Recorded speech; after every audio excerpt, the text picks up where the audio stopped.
విశాఖ ఉక్కు ఊపిరి పీల్చుకుంది. ప్రైవేటీకరణ వేటు భయం తాత్కాలికంగా తొలగిపోయింది. 2 రోజుల పర్యటనలో ప్లాంట్ స్థితిగతులు, క్షేత్రస్థాయి పరిస్థితులను పరిశీలించిన ఉక్కు శాఖ మంత్రి కీలక ప్రకటన చేశారు. దీంతో అటు రాజకీయంగా కూటమి ప్రభుత్వానికి, ఇటు కార్మిక వర్గాలకు ఒకేసారి ఊరట లభించింది. పరిశ్రమ ఇబ్బందులను తొలగించేందుకు అనుసరించాల్సిన విధానాలపై త్వరలోనే రోడ్ మ్యాప్ సిద్ధం కానుంది.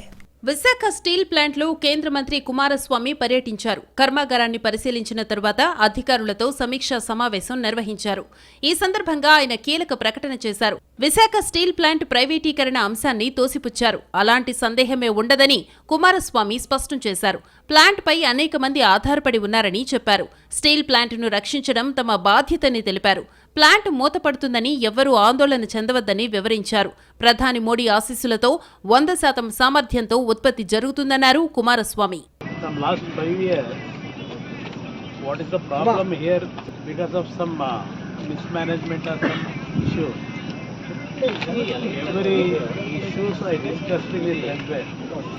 I wanted to give a report to the Honorable Prime Minister and to take his blessing to revive this RINL plant, because I can understand the feeling of the Visakhapatnam and the surrounding citizens, the sentiment which they have in their mind. There is a possibility of reviving and give a new life to this RINL plant. Visakha steel plant ప్రైవేటీకరణ కాకుండా చూసే బాధ్యత తమపై ఉందన్నారు ముఖ్యమంత్రి చంద్రబాబు. దాన్ని ఎలా కాపాడుకోవాలో ఆలోచిస్తున్నామని తెలిపారు. వైసీపీ నేతలు అబద్ధాలు ప్రచారం చేస్తున్నారని బాబు మండిపడ్డారు. విశాఖ స్టీల్ ప్లాంట్ ఎవ్వరూ ఆలోచించలేదు. మేము దాన్ని ఏ విధంగా కాపాడుకోవాలో మేము ఆలోచిస్తున్నాం. ఈ పనికిరాని పార్టీ ఒకటి ఉంది, అబద్ధాల పార్టీ. ఆ పార్టీనే అబద్ధాల ఫ్యాక్టరీ. అది వాళ్ళు చెప్తున్నారు, ఎప్పుడో వీళ్ళకి కల వచ్చిందంట, నేను ఒప్పుకున్నానంట ప్రైవేటైజ్ చేయడానికి. తెలుగు వారి ఆత్మగౌరవం కోసం పోరాడినటువంటి ఫ్యాక్టరీ ఇది. ఇప్పుడు కూడా ఏ విధంగా కాపాడుకోవాలో కాపాడుకునే బాధ్యత తీసుకొస్తాం.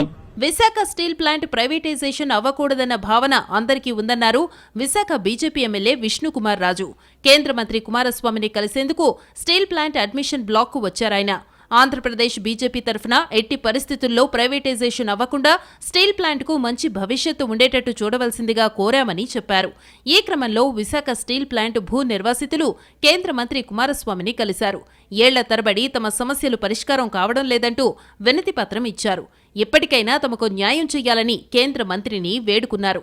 విశాఖ ఉక్కు కర్మాగారం ఏపీ ప్రజల భావోద్వేగాలతో ముడిపడి ఉంది.